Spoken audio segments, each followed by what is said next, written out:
can you? I've got a, oh. Welcome to the Divorce View talk show. Hi, it's Joanie Winberg, known as the communication guru and founder of learningtocommunicate.com or gettingalongsolutions.com.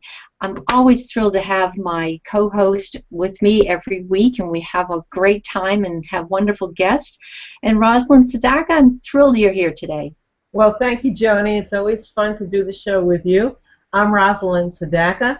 I'm a divorce and parenting coach, founder of the Child-Centered Divorce Network for Parents, and co-host on the Divorce View, and we connect every Wednesday at 6 p.m. Eastern Time to do this show with expert guests from all over the country and outside of the country who have real wisdom to share with us about all facets of divorce and parenting issues, dating and starting over, and anything in between.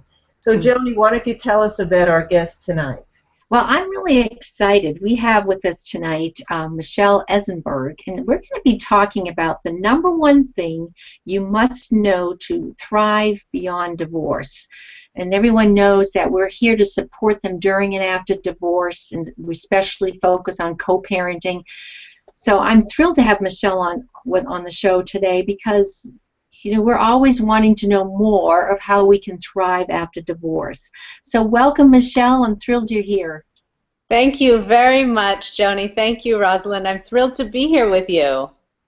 So let's talk about this. The number one thing, you have my curiosity for sure, the number one thing you must know to survive or thrive after divorce. Is that a big secret or something you'd like to share with us?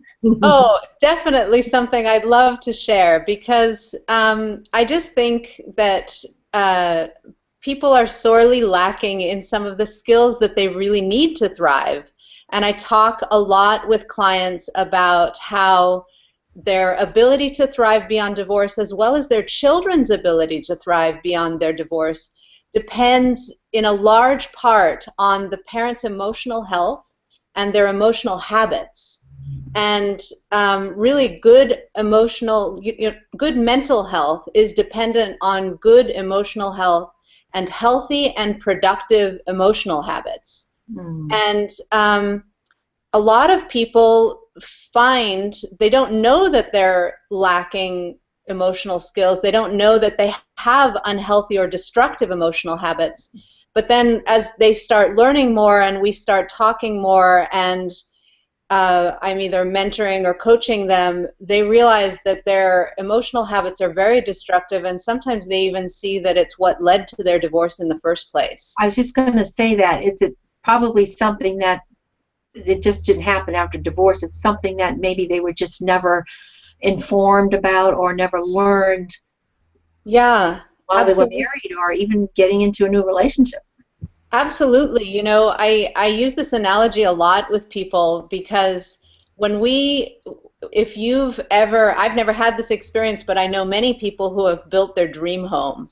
And, you would never hire an architect and design this beautiful home that is the home that you've been dreaming of your adult life and then not heed their advice and hire the structural engineer and the civil engineer to make sure that the ground that you're going to build on is stable and structurally sound. You would just never do that because you wouldn't want to invest the time or the money or the energy to build a house that's then going to fall apart because the ground is unstable. And yet that's what we do in relationships all the time. We build relationships on an unhealthy foundation. And it's amazing to me. I mean, I went through my own divorce, and I can look back and clearly see, I don't think our marriage would have worked out even had I had better emotional skills because we really outgrew each other. But it certainly would have helped, and it would have helped a lot in our divorce process because we ended up having a lot of conflict in our divorce process that I had to develop the skills one by one because I didn't have enough of them to really protect my son from my divorce, which was my highest priority, but then to repair the relationship with my former husband because we're still family.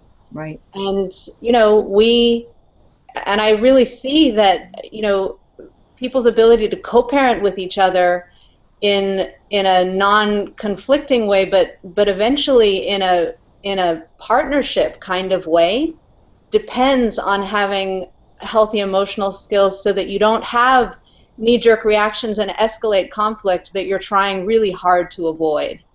And so it's just become a passion of mine because I was able to repair my relationship with my former husband to the extent that, you know, last Halloween we were at the parent-teacher conferences together that morning, and my son said, "Can Daddy come trick-or-treating with us?"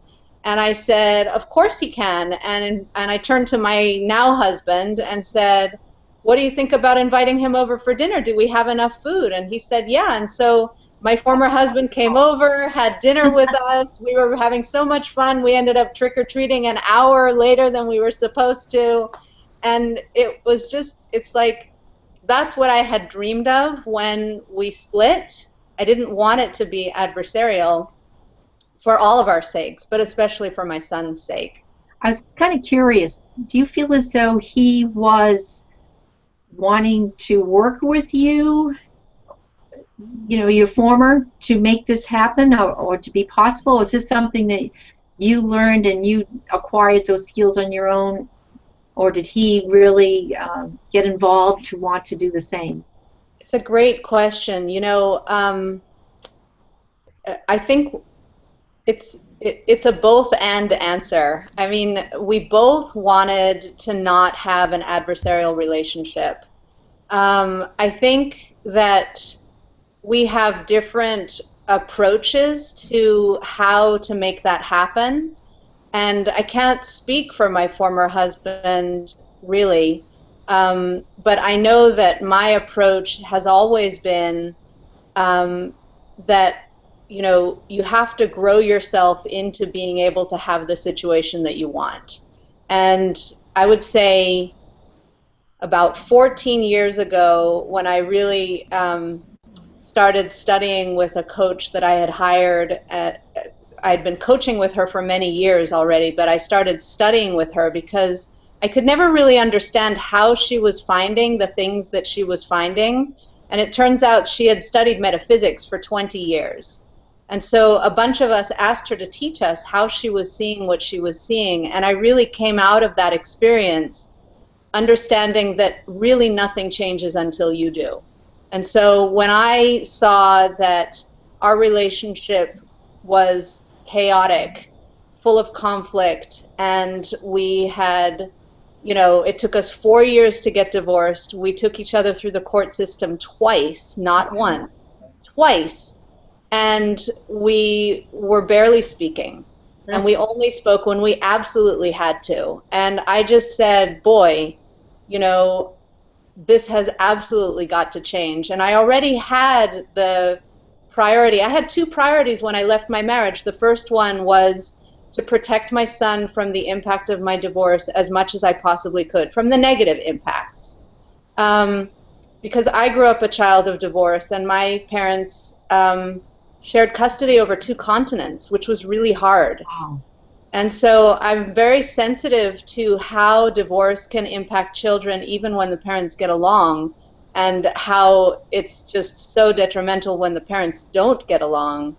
And so I already had that priority, but my second priority when I left my marriage was really, I looked at that relationship and I thought to myself, okay, kind of truth-telling time, right? If this is the relationship that I co-created with my former husband, then I really have a lot of work to do. And I decided I wasn't going to date, and I wasn't going to, you know, even think about dating until I had grown myself into the kind of person who would naturally have the kind of relationship that I really wanted.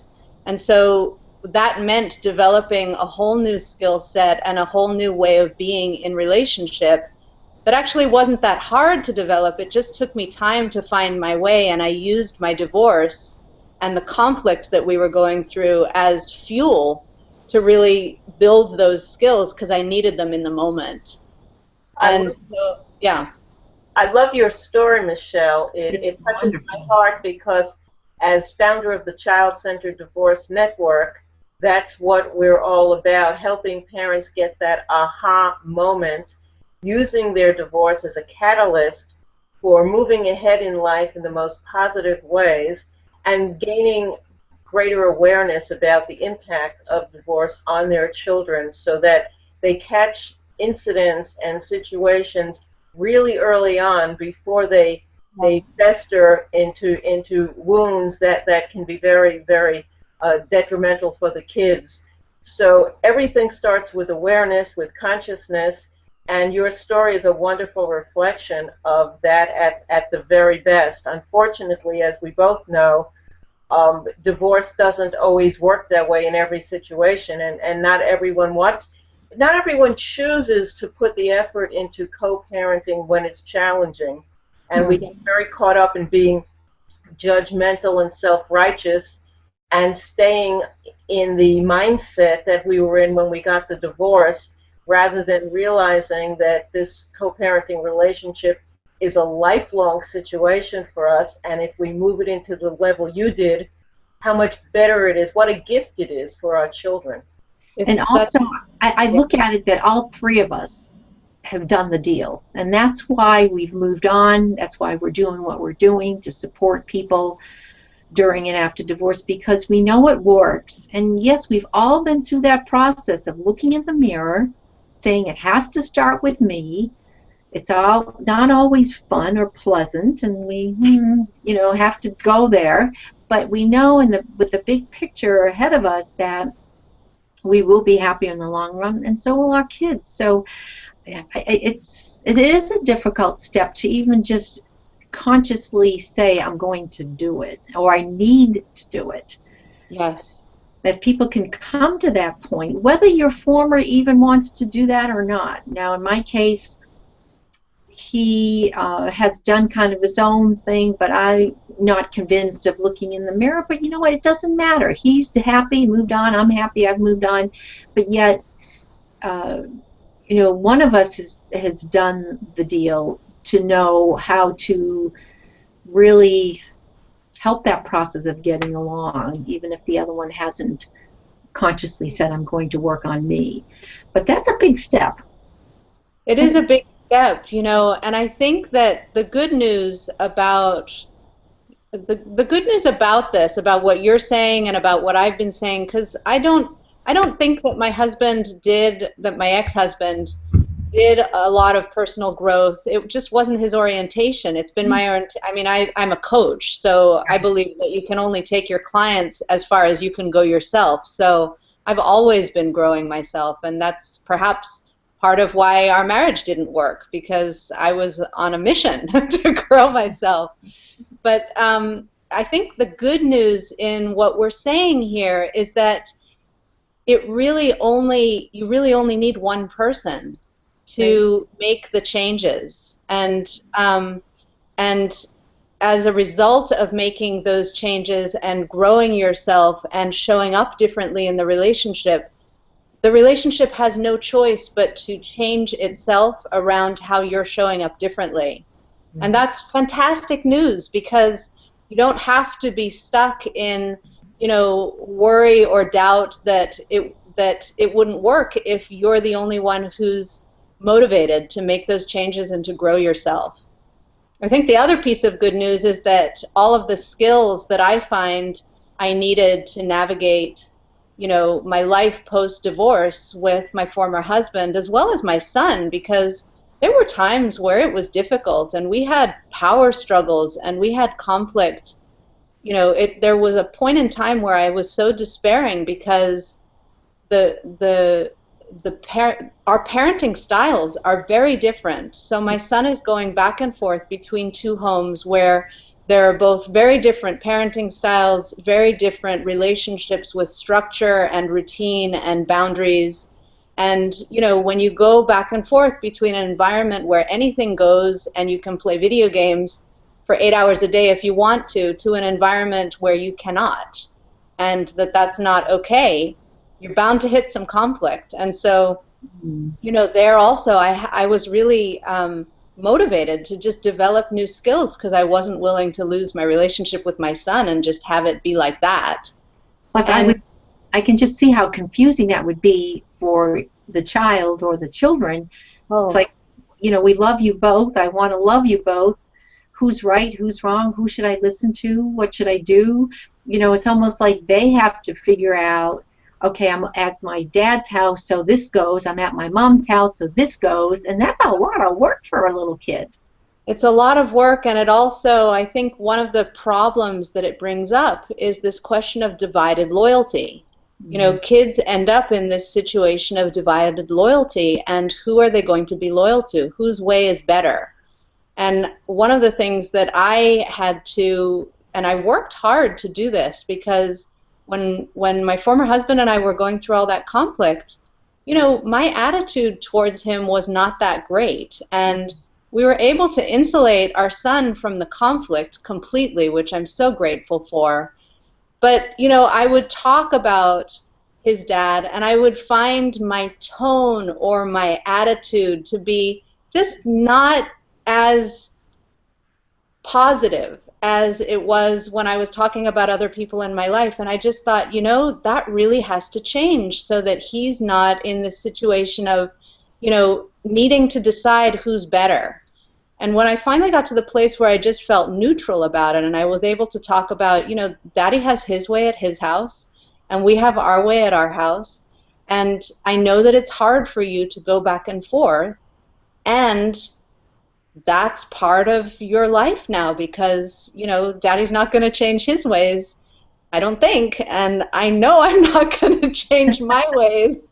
So, I think it's really a blessing when you can find those skills and change your emotional habits in such a way that you can catch yourself before you start having, destructive comments, but also just a less than positive attitude towards your former spouse, because really they're still your son's other parent, and they need to look up to them, and they deserve to get to look up to them their whole life, I believe. Yeah, and I agree with you. That's such an important point. And by reducing the conflict, you're empowering the kids to be more resilient and flexible and learn to move with the shifts in life. My situation was very similar to yours, and my son went from back and forth from two houses that had different rules and different ways of handling discipline and behavior problems. But because we weren't in conflict and putting each other down and using him as a pawn and making a lot of the other mistakes that we so often talk about, he was able to learn how to handle both situations and move back and forth very effectively. And it didn't affect him emotionally and psychologically. It would have if we were asking him to make choices between mom and dad, if we were asking him to be a messenger between mom and dad, if we were using him as a confidant and sharing details about the divorce and talking about why mom or dad was not a good parent. All of those things become the destructive factors that emotionally and psychologically harm the kids. So because we had the awareness to keep them out of that and let them live their childhood and move on through it, they really can come out of it as stronger adults and have the ability to understand you could love different people in different ways and move through different situations and accept change with much more graciousness. Yes. Those are great skills for their future. Exactly. Yeah, and I really find that this is one of the things. It's one of the areas that I work on with clients once they have their own healthy emotional habits, and I can teach some here if that's interesting. Absolutely, give some great examples to our listeners. We'd love it. Yeah. Well, one of the skills usually where I start with people is to really understand that, because most people have a very, I won't say enemy-based relationship with anger, but I would say that it's almost that way. And because most people push their anger away and don't have healthy ways to both express and release anger, it gets them into all kinds of trouble. Because most people have been in a situation where either they or someone they love have been hurt by destructive expressions of anger in their life. I know I have. I imagine each of you has, from your upbringing, and all of the clients that I've ever spoken to, which is many at this point, over 18 years, you know, all of them have needed to learn new ways to relate to anger, but also to understand that anger is really an ally. All it's trying to do, when you feel angry, all your anger is trying to do is let you know that your boundaries have been crossed. And at the beginning, that doesn't really make much sense to people. But when they start to see that they spend all of this energy, both emotional and mental, to repress anger and to, you know, push it away or deny it or say, you know, or whatever it is that they're doing, just go numb. Different people have different kind of strategies for how to handle their own anger. When they see that that's actually preventing them from having boundaries that they want and need, then they start to realize, oh, I see, this is actually preventing me from having boundaries, and there's a way where they start to see, because I don't have the boundaries, I'm actually increasing the amount of anger that I feel in my life. So I mean, I'm kind of giving an overview here, but what I'd like to... Yeah, I was just going to say, do you feel like it's like resentment that builds up and boils over, then the anger does come out and out of control? Or yes, is that what you mean? Yes, absolutely. And you know, I think that when we don't have productive, healthy ways to express and release anger, we end up storing it. Mm-hmm. And we walk around kind of on a low simmer or a slow boil. And you can feel that, right? You can feel that in low simmer. I like that. Low simmer going on. And so if you're in a low simmer, you just might be in a bad mood or, you know, something like that. Where if it's a slow boil, you might start actually slamming cabinets in the kitchen or doing things. But all of these things are not actually ways where you can consciously express and release the feeling that's getting bottled up. And so absolutely, just like you said, Joanie, you know, when those feelings accumulate, at a certain point they reach a tipping point, so that it only takes one small little trigger and you end up having a way out of proportion response to the situation, and later you think, oh my gosh, why did I overreact? Or, you know, how could I have said that thing? Or why did I do that thing? And it's this endless cycle of beating yourself up and trying to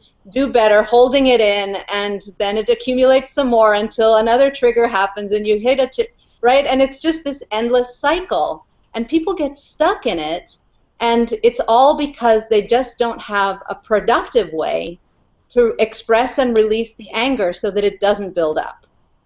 Is there any suggestion on how people can be more conscious and then learn to release it without, you know, the boiling over? Yes, absolutely, absolutely. So, and you know, I don't know how much time have we got? Oh, don't worry about it. You've got some great stuff to share. Okay. So we probably won't be able to cover everything, and of course anger is just one of the feelings. There's shame, there's guilt, there's blame, there's so many different things, and they need to be handled differently. So if somebody were to try and do what I'm going to share with guilt, it would not work. So I don't advise it. So, but with anger... So set the stage. This one is for anger. This one is for anger and for other emotions that can be expressed and released. Guilt is not an emotion that can be released. It's a recycling emotion.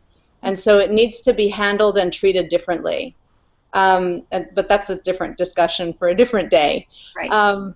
But so with anger, because it's a feeling that can be expressed and released, what you want to do is first realize what you're doing with it now. And so we've talked about, you know, the different ways that we hold it in and we repress it and we deny it and we try to protect the people we care about from it, but, you know, as a result it accumulates. So one of the strategies that people have that they use to try and express and release their anger that actually doesn't work is, tell me if this situation sounds familiar. So something happens during your day, right?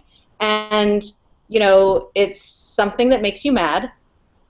And your colleague asks you, let's say it happened at lunchtime, your colleague asks you, how was your lunch? And what you do is you launch into the story. Here's what happened, you wouldn't believe it, they said this, I said this, they did that, I did this, and you go into it, except usually you go into it and you're angry while you're telling the story, right? Right. So it's an attempt to express and release the anger that you feel. However, it doesn't work because what you're doing is you're telling the story. And typically, if you're like me and most of the people I coach, you know, when you tell the story, you may or may not feel temporarily better, but when you go home after work and your spouse or your child or your sister calls and asks you, how was your day, you will likely launch back into the story because you're not done. You haven't expressed the anger. It's not released. It's still there. So you launch back into the story in the attempt to express it. So the first thing to really understand is that venting and storytelling does not do what you're trying to do. It does not release the anger. Now, I'm not saying to not tell the story to a friend who maybe could learn these skills with you and could help you debrief the story so that you can learn from it. But I think that that's usually a second step that needs to happen later. The first step is really to express the emotion that's wanting expression. And so there's a very simple technique that I teach clients to express anger. And all it is to set a timer for 1 or 2 minutes. Usually, like, I recommend setting a timer for 2 minutes and try to actually express and sustain anger for 2 minutes. It's really hard to do. It's actually really hard to do.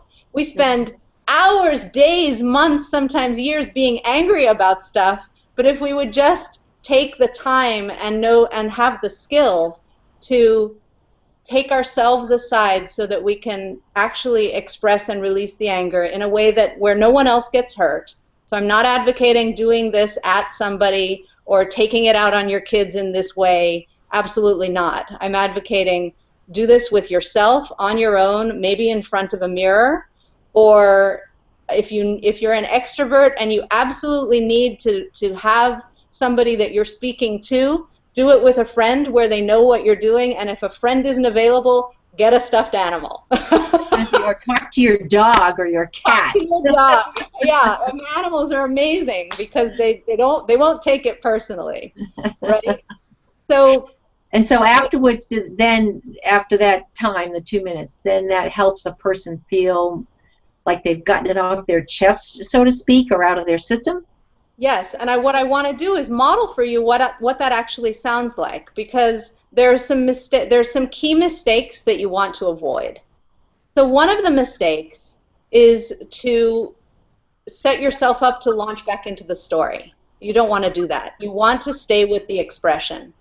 So what the expression sounds like is simply, I'm angry. So if I were with you, Joanie, if you and I were in the same room together, or you and Rosalind and I, and you guys were holding space for me, and I wanted to express and release this emotion, I might just say, oh my gosh, I am so angry. I am so angry. And I'm going to conjure it here. So because I have easy access to my anger now after lots of practice, right? And so I can just go into it and, oh my gosh, I'm so angry. I'm furious. Some people need to swear. I'm fucking furious, right? And it's like some people, and some people need to get physical. They need to take a pillow and slam it against a couch or a bed or something. But what you want to do is just stay with the expression, I'm angry, and maybe make the sounds, "Oh, I'm so angry," and eventually you won't feel angry anymore.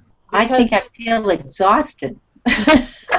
Like it well, got out of my system, like, oh, I'm exhausted now. I'm so glad you brought that up. Thank you so much, because it's one of the things that clients typically say is that sounds exhausting. But the truth is, when they find enough courage to try it for a minute, just a minute, It's a long time. they feel so exhilarated. Yeah. I mean, when they find the courage to try it even for 30 seconds, they feel so exhilarated and so freed up because they no longer have to use all their energy to keep the anger down. They actually feel so energized. What's really true is that holding the anger down is what's exhausting. That's what's exhausting. I think I can see talking to your pets or bang or slamming or punching that pillow. It just helps to relieve that. Roz, any thoughts, comments here? Well, I just wanted to mention that I have a co-parenting anger management training program that's 8 hours and 12 hours, if anyone is interested in that, because I so agree with everything that Michelle's been mentioning about the importance of getting in touch with it and then learning skills on how to behave with it. So, Michelle, why don't you tell us, before we lose you, how to find you and access you and your services?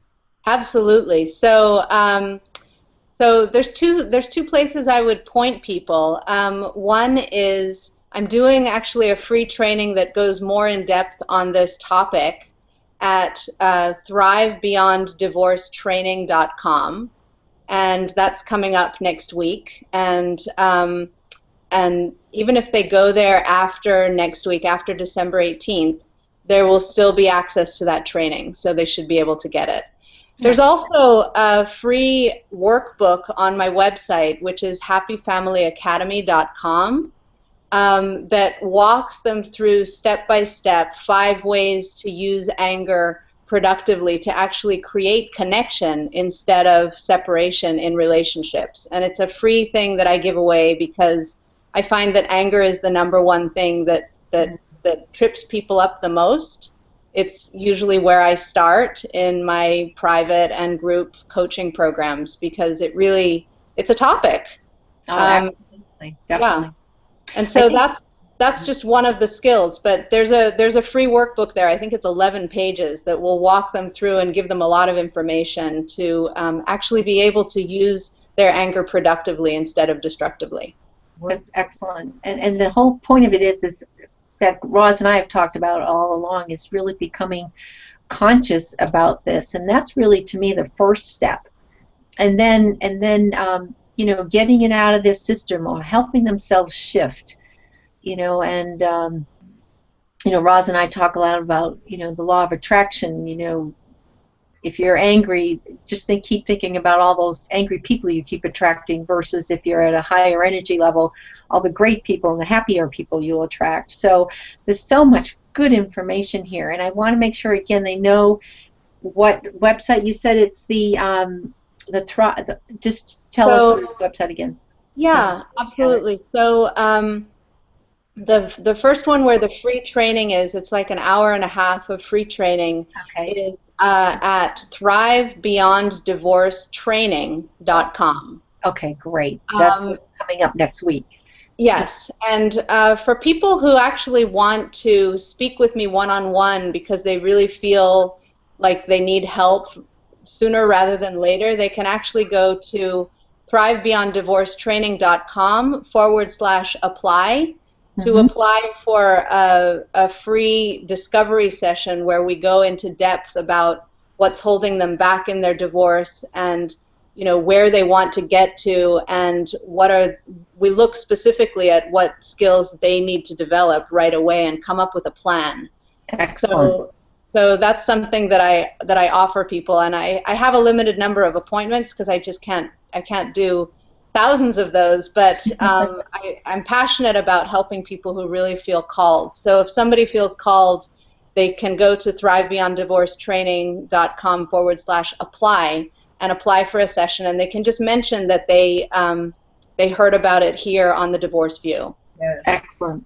And Excellent. listening to Michelle, one can really get an idea of the value of having a professional coach working with you, because there's so much you can get personally to unravel whatever's going on in your life when you're talking to someone who's compassionate and empathic, and who also has the skills and trainings to understand the dynamics of whatever your situation is. So we're so appreciative, Michelle, of what you've shared with us and the way you've shared it, and we know that everyone who's been listening is coming away better for it.